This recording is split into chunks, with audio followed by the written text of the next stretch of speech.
ये वतन का राग। नमस्कार, वतन का राग कार्यक्रम में आप सभी का बहुत बहुत स्वागत है।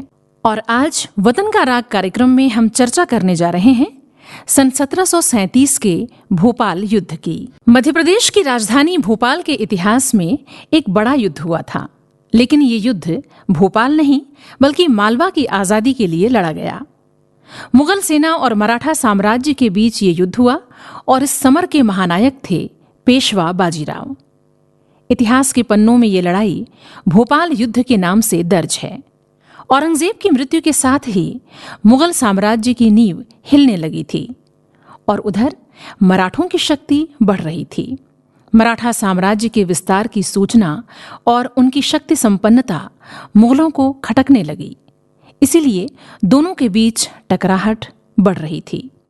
मोहम्मद शाह बंगश उत्तर प्रदेश के फर्रुखाबाद का पहला नवाब था तथा मुगल सेना में 52,000 सरदार यानी 52,000 पुरुषों की मजबूत सेना का कमांडर था। जब मोहम्मद खान बंगश ने बुंदेलखंड पर हमला किया था, तब बुंदेलखंड के कुछ चारण पुणे की ओर पेशवा बाजीराव से सहायता की मांग के लिए भेजे गए, जो गा रहे थे, जो गत गाह गजेंद्र की सो गत भई है आए, बाजी जात बुंदेलन की राखो बाजी राय। अर्थात बुंदेलखंड के लोगों की स्थिति ठीक वैसी ही हो गई है जैसी उस हाथी की हो जाती है जिसका पैर मगरमच्छ के मुंह में फंस जाता है। हे पेशवा बाजीराव, तुम बुंदेलखंड के लोगों की लाज रखो। ऐसी प्रसिद्धि थी पेशवा बाजीराव की। सुप्रसिद्ध इतिहासकार यदुनाथ सरकार ने कहा था कि अगर स्वर्ग से कोई घोड़े पर सवार योद्धा जमीन पर उतरकर युद्ध करता तो शायद वो बाजीराव जैसा ही होता। पेशवाओं के इतिहास में बाजीराव जैसा महान योद्धा न उनके पहले हुआ न उनके बाद। ये वही पेशवा बाजीराव थे जिन्होंने दिल्ली पर आक्रमण करके एक बार दिल्ली को अपने कब्जे में ले लिया था और फिर जब दक्कन के निजाम से भिड़ंत हुई तो बिना युद्ध में उतरे ही निजाम को दाने दाने के लिए तरसा दिया। ये कोई चमत्कार नहीं था, बल्कि उनकी सैन्य रणनीति और अद्भुत युद्ध कौशल का परिणाम था। भोपाल युद्ध के दौरान हैदराबाद के निजाम के सामने मराठा ऐसी दीवार बनकर खड़े हुए कि इतिहास में शौर्य का एक नया अध्याय जुड़ गया। 24 दिसंबर सन 1737 को हुए इस युद्ध में मराठा वीर अकेले ही सब पर भारी पड़े थे। कुछ झंझन झंझन झंझन था, कुछ रुंझुन रुंझुन रुंझुन थी, कुछ झंझन झंझन झंझन था, कुछ रुंझुन रुंझुन रुंझुन थी। कुछ मस्ती की स्वर लहरी में दुनिया की एक कहानी थी। कुछ झंझन झंझन झंझन था, कुछ रुंझुन रुंझुन रुंझुन थी, कुछ मस्ती की स्वर लहरी में दुनिया की एक कहानी थी।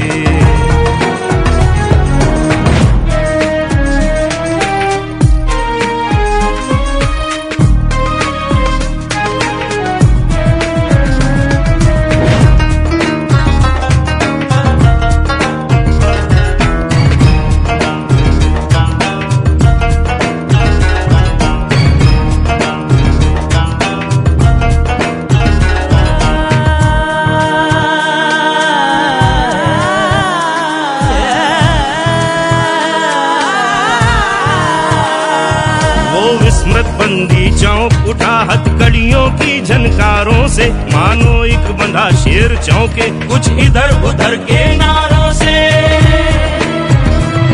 वो विस्मृत बंदी चौंक उठा हथकड़ियों की झनकारों से, मानो एक बंधा शेर चौंके कुछ इधर उधर के नारों से। उसकी बेड़ी से एक तान स्वर एक अजस्त्र प्रवाहित था। आजादी जीवन मौत इन्हीं से मानो उसका रिश्ता था।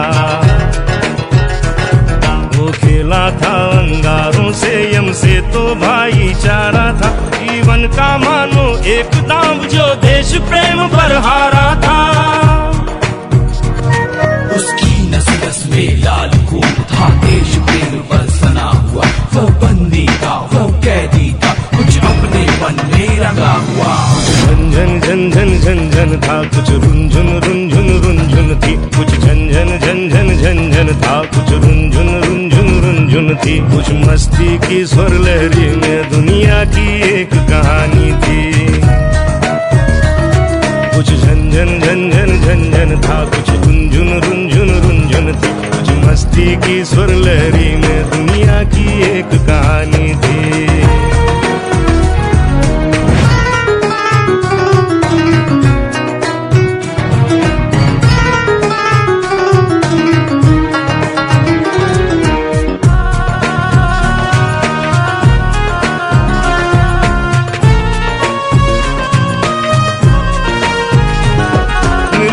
सिपाही था बंदी, साहस की उसमें क्षमता थी, उसकी बातों में एक नई मेहंदी जैसी मादकता थी। निर्भीक सिपाही था बंदी, साहस की उसमें क्षमता थी, उसकी बातों में एक नई मेहंदी जैसी मादकता थी। मादकता थी। कुछ कहते थे उसको पागल, हाँ सचमुच में दीवाना था, जो जली शमा आजादी की बस उसका ही परवाना था। वो जकड़ गया था लोगों से, पर क्या विचार भी बंदी थे। वो था बंदी, वो था कैदी, आदर्श न उसके बंदी थे। वो मस्ती के झोंकों में आ झनकार उठाता बेड़ी की, दीवारों से टकराती थी झंकृत सी वीणा तारों की, दीवारों से टकराती थी झंकृत सी वीणा तारों की, झंकृत सी वीणा तारों की, झंकृत सी वीणा तारों की। उसकी रुंझुनिया झंझन से सारी दुनिया फिर डोल उठी, आजादी जीवन मौत यही बंदी की बेड़ी बोल उठी, आजादी जीवन मौत यही बंदी की बेड़ी बोल उठी, बंदी की बेड़ी बोल उठी, बंदी की बेड़ी बोल उठी, बंदी की बेड़ी बोल उठी। कुछ झंझन झंझन झंझन था, कुछ रुंझुन रुंझुन रुंझुन थी, कुछ झंझन झंझन झंझन था, कुछ रुंझुन रुंझुन रुंझुन थी, कुछ मस्ती की स्वर लहरी में दुनिया की एक कहानी थी। कुछ झंझन झंझन झंझन था, कुछ रुंझुन रुंझुन रुंझुन थी, कुछ मस्ती की स्वर लहरी में दुनिया की एक कहानी थी। झंझन झंझन झंझन था, कुछ रुंझुन रुंझुन रुंझुन थी, कुछ झंझन झंझन झंझन था, कुछ रुंझुन रुंझुन रुंझुन थी।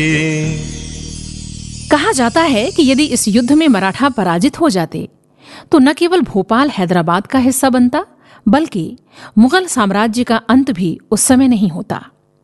हैदराबाद का निजाम हमेशा से भोपाल पर आधिपत्य चाहता था और उधर मुगल मराठों के हाथों हुई अपनी हार को बर्दाश्त नहीं कर पा रहे थे। वो मराठों की बढ़ती शक्ति से अत्यंत चिंतित थे। हैदराबाद के निजाम की मंशा को मुगल भली भांति जानते थे, इसलिए उन्होंने मराठों की शक्ति समाप्त करने के लिए उन पर एकजुट हमले की साजिश रची। इस साजिश में हैदराबाद के निजाम के साथ केवल मुगल ही नहीं, बल्कि जयसिंह द्वितीय और अवध और बंगाल के नवाब भी शामिल थे। लेकिन वो ये भूल गए कि उनके सामने पेशवा बाजीराव थे, एक ऐसा धुरंधर योद्धा जिसने अपने जीवन में 30 से भी अधिक युद्ध किए, लेकिन कभी कोई युद्ध वो हारे नहीं। एक ऐसा प्रतापी महानायक जिन्हें अंग्रेज इतिहासकारों ने भारत का नेपोलियन कहा। 28 मार्च सन 1737 को पेशवा बाजीराव ने दिल्ली के लाल किले को घेर लिया था। बाजीराव की दहशत ऐसी थी कि मुगल बादशाह लाल किले में छुप गया था।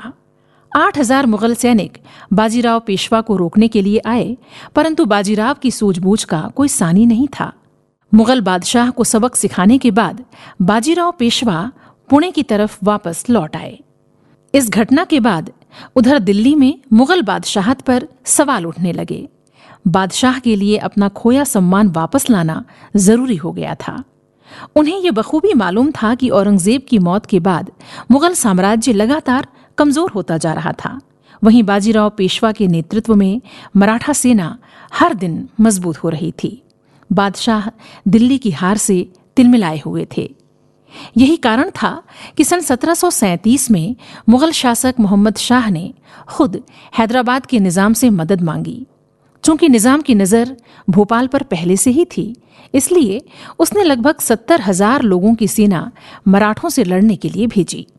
इतिहास चर्चा करता है कि सन 1737 के दिसंबर में हैदराबाद के निज़ाम और जयसिंह द्वितीय तथा अवध और बंगाल के नवाब के साथ मिलकर मराठों को हराने के लिए मुगलों ने हमला बोला। भोपाल में दोनों सेनाएं आमने सामने थीं और मराठा सेना की अगुवाई कर रहे थे पेशवा बाजीराव। शक्ति और संख्या में मुगल सेना अधिक थी, लेकिन मराठों का जोश और समर्पण ऐसा था कि वो किसी भी हाल में मालवा को मुगलों से स्वाधीन करवाना चाहते थे।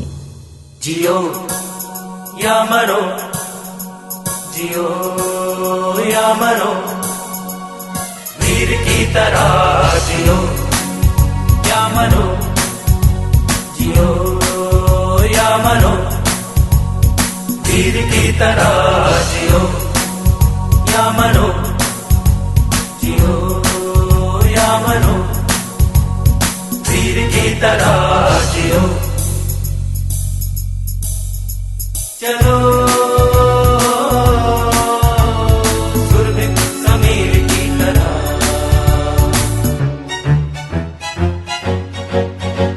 जियो या मरो, जियो या मरो, वीर की तरह जियो या मरो।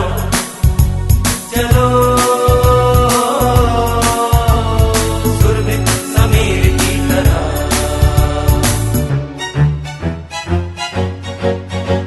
जियो या मरो, जियो या मरो, वीर की तरह जियो।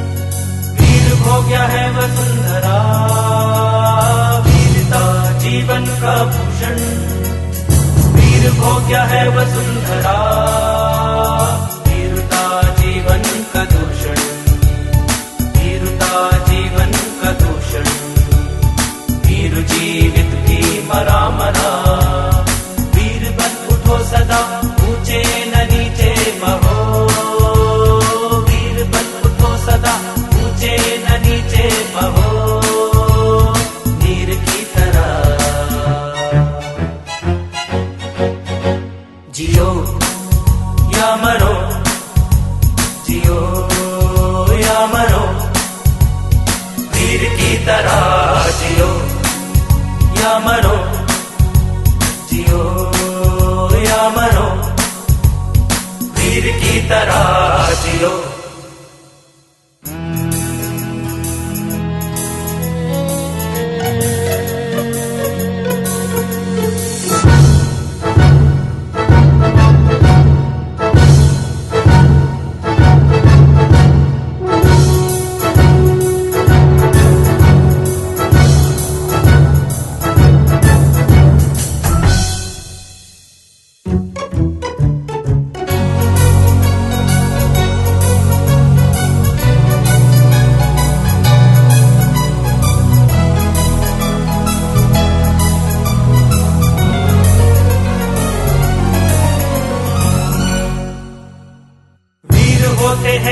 गंभीर सदा वीर बलिदानी होते हैं हो, वीर होते हैं गंभीर सदा वीर बलिदानी होते हैं हो, वीर होते हैं स्वच्छ हृदय, वीर होते हैं स्वच्छ हृदय, कलुष औरों का धोते हैं, लक्ष्य प्रति उन्मुख रहो सदा, लक्ष्य प्रति उन्मुख रहो सदा,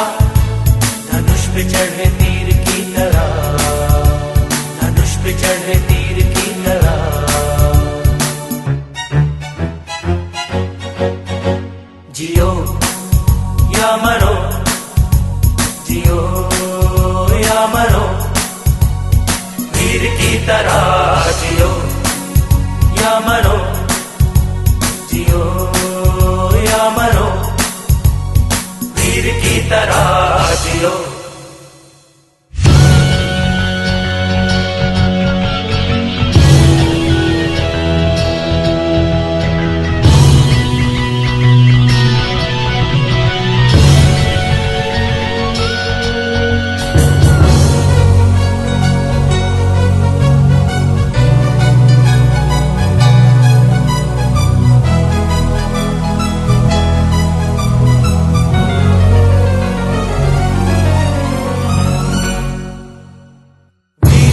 चाल नहीं होते, वीर करके दिखलाते हैं। वीरवा चाल नहीं होते, वीर करके दिखलाते हैं।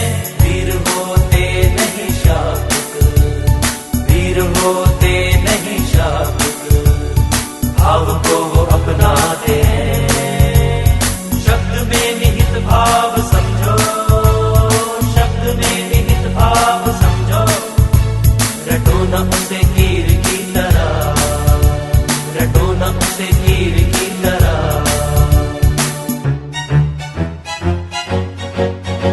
जियो या मरो, जियो या मरो, वीर की तरह जियो या मरो, जियो या मरो, वीर की तरह जियो। पेशवा बाजीराव छत्रपति शिवाजी के बाद मराठा साम्राज्य के सबसे वीर योद्धा थे और उनकी सूझबूझ और सैन्य रणनीति के सामने दुश्मन कभी टिक नहीं सका। उनकी युक्तियां बेमिसाल थीं।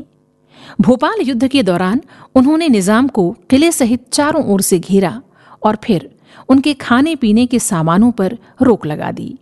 पेशवा जानते थे कि सेना कितनी ही बड़ी क्यों न हो, लेकिन अगर उन्होंने पानी जैसी मूलभूत आवश्यकता पर गाज गिरा दी तो आधी जीत उनकी वहीं हो जाएगी और निजाम को अपनी सेना सहित घुटने टेकने ही पड़ेंगे। पेशवा ने अपनी इसी रणनीति पर काम किया। युद्ध से पहले पेशवा बाजीराव ने अपने भाई चिमाजी को 10,000 सैनिकों के साथ अलग भेज दिया। जब दोनों सेनाओं का आमना सामना हुआ तब तक निजाम की सेना बुरी दशा में आ चुकी थी। प्यास से तड़पते सैनिक युद्ध करने में असमर्थ थे, क्योंकि चिमाजी की मदद से पेशवा ने पानी के हर स्रोत में जहर मिलवा दिया था। न सैनिक उस पानी को पी सकते थे और न ही किसी भी तरह के काम के लिए उस पानी का प्रयोग किया जा सकता था। अंततः निजाम की वो भारी भरकम 70,000 की सेना निढाल हो गई। निजाम की फौज के कमजोर पड़ते ही बाजीराव ने मराठा सेना के साथ हमला बोला। इस आक्रमण में निजाम को नाकों चने चबाने पड़े। हालत इतनी बदतर हो गई कि हैदराबाद के निजाम ने कसम खा ली कि वो दोबारा मराठों से युद्ध नहीं करेगा। निजाम ने न केवल भोपाल पर कब्जे का सपना छोड़ा, बल्कि उल्टे 50 लाख रुपए मराठों को देकर अपनी और मुगलों की जान बचाई।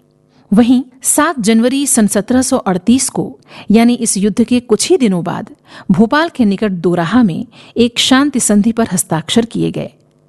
मुगल साम्राज्य ने मालवा का क्षेत्र मराठों को सौंप दिया। मराठों ने मालवा प्रांत पर आधिपत्य जमाया और भोपाल में स्वराज्य की स्थापना हुई।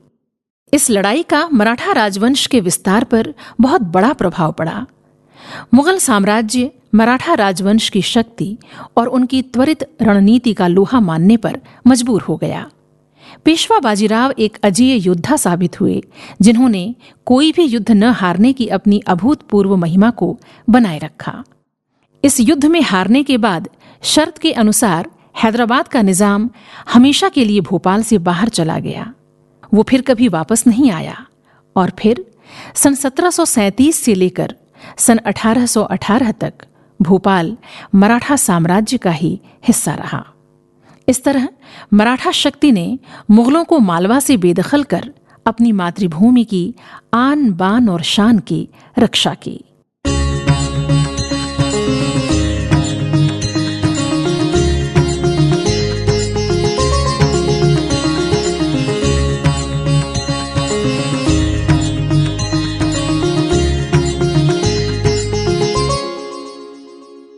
जय जय भारत भूमि भवानी, जय जय भारत भूमि भवानी, जय जय भारत भूमि भवानी, जय जय भारत भूमि भवानी।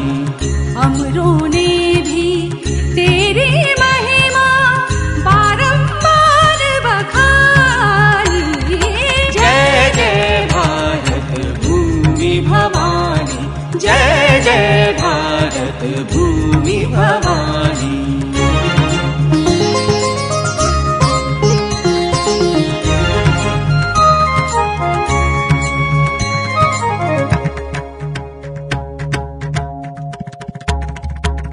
तेरा चंद्र वदन वर विकसित शांति सुधा बरसाता है। मलयानिल निश्वास निराला नवजीवन सरसाता है। हृदय हरा कर देता है यह, हृदय हरा कर देता है यह अंचल तेरा धानी। जय जय भारत भूमि भवानी, जय जय भारत भूमि भवानी।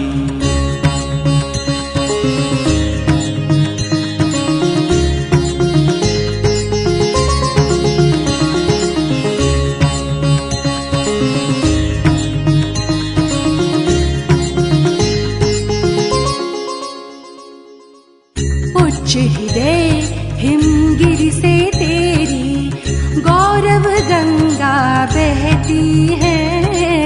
और करुण कालिंदी हमको प्लावित करती रहती है। मौन मग्न हो रही देख कर, मौन मग्न हो रही देख कर सरस्वती विधिवाणी। जय जय भारत भूमि भवानी, जय जय भारत भूमि भवानी।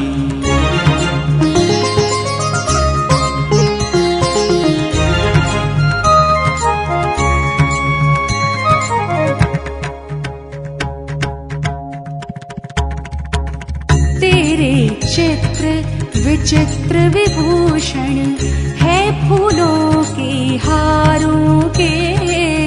उन्नत अंबर आतपत्र में रत्न जड़े हैं तारों के। केशों से मोती झरते हैं, केशों से मोती झरते हैं या मेघों से पानी। जय जय भारत भूमि भवानी, जय जय भारत भूमि भवानी। अमरों ने भी तेरी महिमा बारंबार बखानी। जय जय भारत भूमि भवानी, जय जय भारत भूमि भवानी। अभी आप सुन रहे थे कार्यक्रम वतन का राग। प्रस्तुति स्वराज संस्थान संचालनालय, संस्कृति विभाग, मध्य प्रदेश की। ये वतन का